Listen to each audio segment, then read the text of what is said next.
holds his breath the night. வணக்கம்.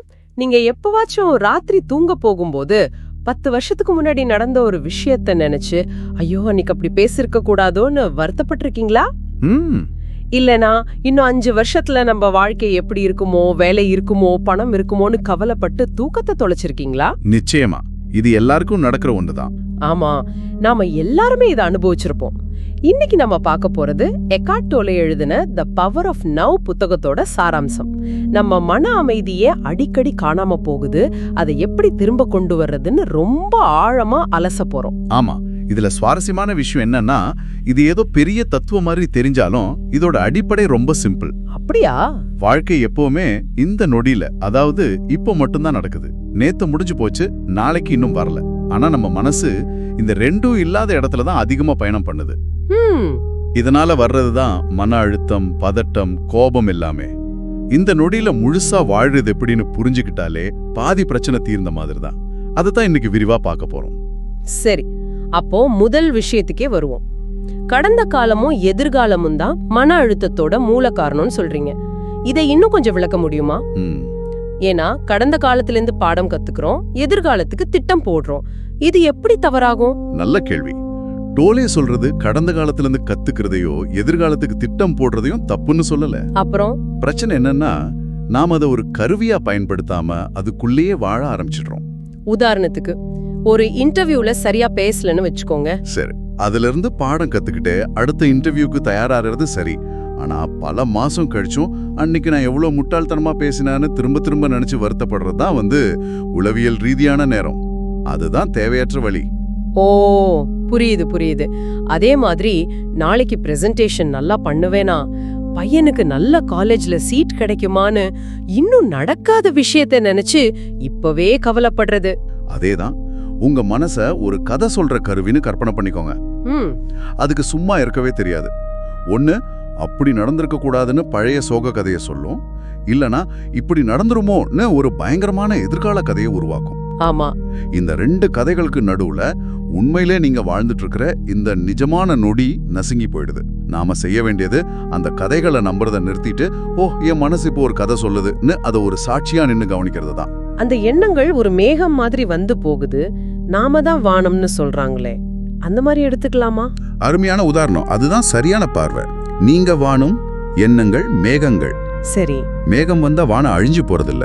ஆனா நாம என்ன பண்றோம், ஒரு சின்ன கருப்பு மேகத்தை பார்த்துட்டு நான் தான் இந்த கருப்பு மேகம்னு அது கூடவே நம்மளை அடையாளப்படுத்திக்கிறோம். ஆமா, அது உண்மைதான். அந்த எண்ணம் உண்மை அல்ல, அது வெறும் மனசோட ஒரு செயல்பாடுன்னு புரிஞ்சுக்க ஆரம்பிக்கும் போது அதுக்கு நம்ம மேல இருந்த பிடி குறைய ஆரம்பிக்கும். நம்ம எல்லாரும் இப்போ ஒரு சின்ன பயிற்சி செஞ்சு பார்க்கலாம். ஒரு நிமிஷம் நீங்க என்ன பண்ணிட்டு இருந்தாலும் சரி, அப்படியே நிறுத்துங்க. உங்க மனசுக்குள்ள என்ன ஓடுதுன்னு சும்மா கவனிங்க. எந்த எண்ணம் வருது? ஒருவேளை இவங்க என்ன சொல்ல வராங்கன்னு ஒரு எண்ணம் வரலாம், இல்லைன்னா அடுத்து என்ன வேலை இருக்குன்னு ஒரு எண்ணம் வரலாம். அதை தடுக்காதீங்க, திட்டாதீங்க, சும்மா பாருங்க. ஆமா, அந்த எண்ணத்துக்கும் அத பாக்குற உங்களுக்கும் நடுவுல ஒரு சின்ன இடைவெளி உருவாகிறத உணர முடியுதா? அதுதான் முதல் படி. மிகச்சரியான பயிற்சி. சரி, இந்த எண்ணங்களை கவனிக்க ஆரம்பிக்கும் போது சில சமயம் சில உணர்ச்சிகள் ரொம்ப வேகமா நம்மள ஆட்கொள்ளுது. ஆமாம், ஒரு சின்ன விஷயத்துக்கு நம்ம எதிர்பார்க்காத அளவுக்கு கோபப்படுறோம். உதாரணமா, யாரோ ஒருத்தர் நம்மள தெரியாம இடிச்சிட்டா, அதுக்கு ஏன் நாள் முழுக்க கோபம் வருது? இதுக்கும் ஏதாவது சம்பந்தம் இருக்கா? நிச்சயமா இருக்கு. இங்கேதான் டோலே ஒரு முக்கியமான கருத்தை அறிமுகப்படுத்துறார். அதுதான் மனவலி அல்லது பெயின் பாடி. பெயின் பாடி. ஆமா, இது என்னன்னா, நம்ம வாழ்க்கையில நாம அனுபவிச்ச ஆனா முழுசா வெளிப்படுத்தாத எல்லா வலிகளும், கோபங்களும், துக்கங்களும் சேர்ந்து நம்ம ஆழ் மனசுல ஒரு ஆற்றல் களமா தங்கியிருக்கும். அது ஒரு தூங்கிட்டு இருக்கிற எரிமலை மாதிரி. அப்போ அது சும்மா தூங்கிட்டே இருக்காதா? அது ஏன் அப்பப்போ வெளியே வருது? அதுக்கு பசிக்கும். அதோட உணவு என்ன தெரியுமா? இன்னும் அதிக வலி. அதனால அது சரியான தருணத்துக்காக காத்துட்டு இருக்கும். உங்க பார்ட்னர் ஒரு சின்ன வார்த்தை சொல்லிடுவாங்க, இல்ல ஆபீஸ்ல சின்னதா ஒரு பிரச்சனை வரும்.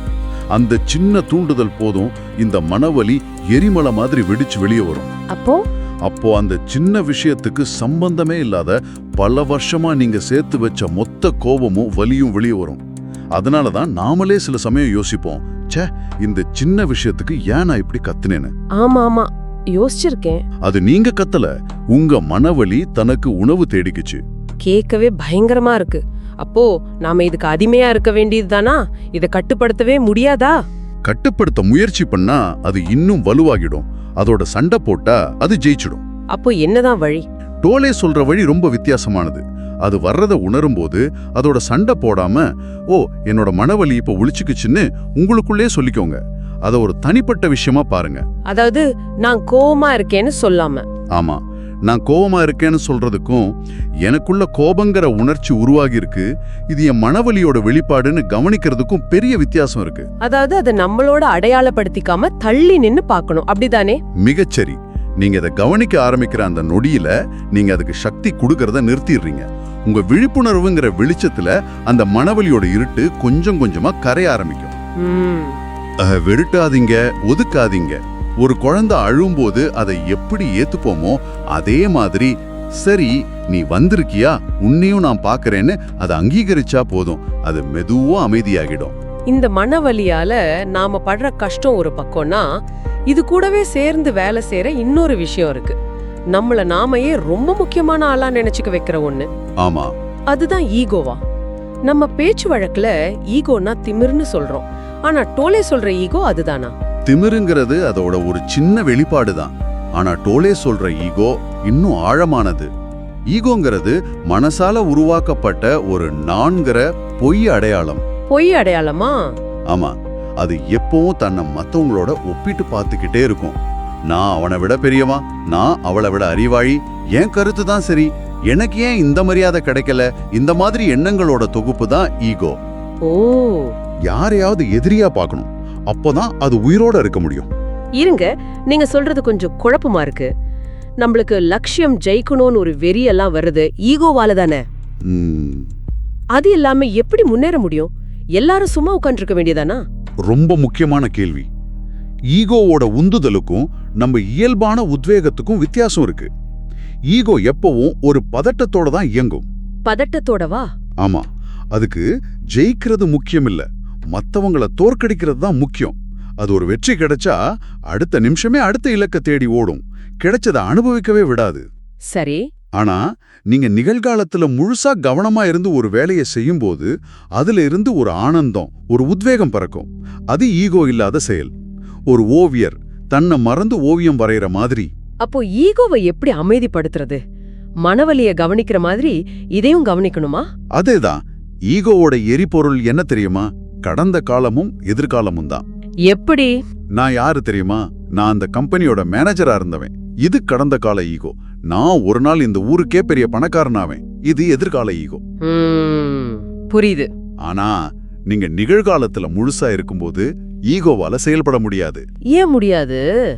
நிகழ்காலத்துல என்ன இருக்கு?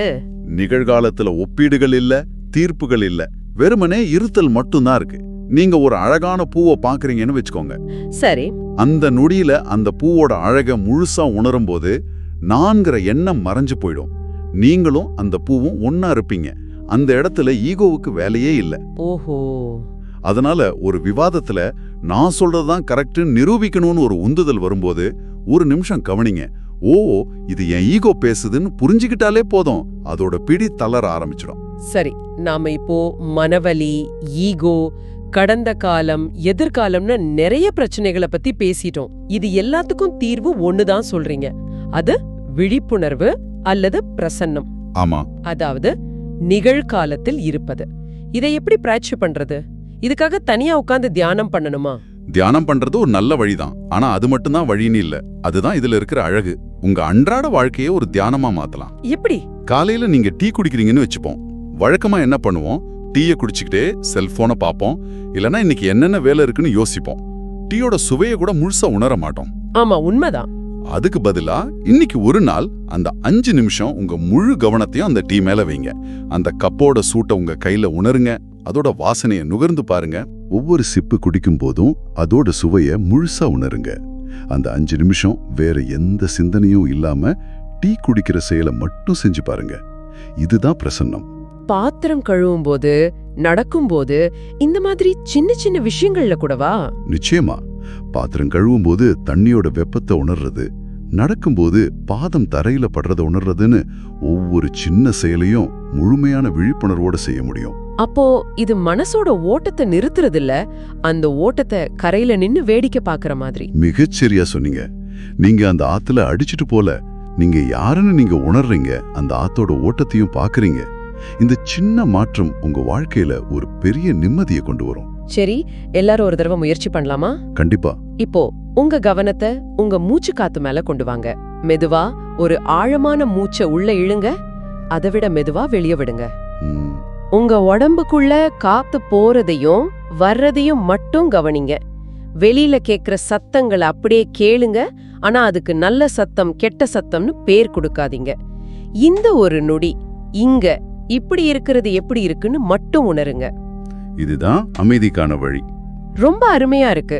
அப்போ நம்ம வாழ்க்கையில வர்ற கஷ்டமான சூழ்நிலைகளை என்ன பண்றது? ஆமா, அது ஒரு முக்கியமான கேள்வி. வேலையில பிரச்சனை, குடும்பத்துல சண்டை, பண கஷ்டம்னு வரும்போது அதையெல்லாம் சும்மா விழிப்புணர்வோட பாத்துட்டு இருக்க முடியுமா? டோலே சொல்ற ஏற்றுக்கொள்வதுங்கிற கருத்து இங்கதான் வருதா? ஆமா, இதுதான் எல்லாத்தோட உச்சகட்டம். ஏற்றுக்கொள்வதுன்னா சோர்ந்து போய் சரணடைறதுன்னு அர்த்தம் இல்ல. என்னால எதுவும் பண்ண முடியாதுன்னு கையை விரிச்சுட்டு நிக்கிறதும் இல்ல. அப்போ அதுக்கு என்ன அர்த்தம்? அதுக்கு அர்த்தம் நிகழ்கணத்தை எதிர்க்காம இருக்கிறது. இது ஏன் எனக்கு இப்படி நடக்குது, இந்த நிலைமை இப்படி இருக்கவே கூடாதுன்னு மனசுக்குள்ள போராடுறத நிறுத்துறது. அந்த போராட்டம் தான் நம்மளோட பாதி சக்தியை உறிஞ்சிடுது. ஒரு உதாரணம் சொல்லுங்களேன். இப்ப நான் ஒரு பயங்கரமான டிராஃபிக்ல மாட்டிக்கிட்டேன்னு வச்சுப்போம். முக்கியமான மீட்டிங்குக்கு லேட் ஆகுது. அப்போ கோபமும் பதட்டமும் வரது இயல்பு தானே. அந்த நேரத்துல எப்படி ஏத்துக்கிறது? அந்த நேரத்துல இந்த டிராஃபிக் ஏன் இப்படி இருக்குன்னு கத்துறதுனாலயோ ஹாரன் அடிக்கிறதுனாலயோ டிராஃபிக் கிளியர் ஆக போறது இல்லையா? இல்ல, அது உங்க ரத்த அழுத்தத்தை தான் அதிகமாக்கும். அதுக்கு பதிலா ஒரு ஆழமான மூச்சை இழுத்து, சரி இப்ப நான் டிராஃபிக்ல மாட்டி இருக்கேன், இதுதான் இந்த கணத்தோட யதார்த்தம்னு அந்த உண்மையை முழுசா ஏத்துக்கிட்டீங்கன்னா என்ன ஆகும்? மனசுக்குள்ள நடக்கிற போராட்டம் நிக்கும், கொஞ்சம் அமைதியாகும். அந்த அமைதி வந்த உடனே உங்க மூளை தெளிவா வேலை செய்ய ஆரம்பிக்கும். சரி, மீட்டிங்க்கு ஒரு மெசேஜ் அனுப்பி லேட் ஆகும்னு சொல்லிடலாம். அதுக்குள்ள இந்த நேரத்தை எப்படி பயன்படுத்தலாம்? ஒரு பாட்டு கேட்கலாமா, இல்ல ஒரு ஃபோன் கால் பேசி முடிக்கலாமான்னு தோணும். ஆமா, நீங்க ஆக்கப்பூர்வமான தீர்வுகளை நோக்கி நகர ஆரம்பிப்பீங்க.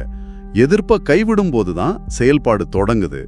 ஏற்றுக்கொள்வதுங்கிறது சூழ்நிலையை விரும்பணும்னு அர்த்தம் இல்ல. அந்த சூழ்நிலை அப்படிதான் இருக்குன்ற யதார்த்தத்தை அங்கீகரிக்கிறது. அந்த அங்கீகாரம் தான் உங்களுக்கு விடுதலையை கொடுக்கும். அப்போ இந்த ஞானம் அடைதல்னு சொல்றதெல்லாம் ஏதோ பெரிய விஷயம் இல்ல. இந்த நிகழ்கணத்துல எந்த எதிர்ப்பும் இல்லாம முழு விழிப்புணர்வோட வாழ்றதுதான் ஞானம் அடைதலா? நிச்சயமா. அது ஏதோ சாமியார்களுக்கு மட்டும் கிடைக்கிற விஷயம் இல்ல. நம்ம ஒவ்வொருத்தருக்குள்ளேயும் அந்த அமைதியான விழிப்புணர்வுள்ள நிலை இருக்கு. அப்படியா? ஆமா, நம்ம மனசோட சத்தத்தை குறைச்சு அந்த அமைதியை கேட்க ஆரம்பிக்கிறது தான் பயணம். எல்லா பிரச்சனைகளும் ஒண்ணு கடந்த காலத்தை பத்தி இருக்கு, இல்லனா எதிர்காலத்தை பத்தி இருக்கு. இந்த நொடியில நீங்க இந்த வார்த்தைகளை கேட்டுட்டு இருக்கிற இந்த கணத்துல உங்களுக்கு என்ன பிரச்சனை? உண்மையில எந்த பிரச்சனையும் இல்ல, அமைதி மட்டும்தான் இருக்கு.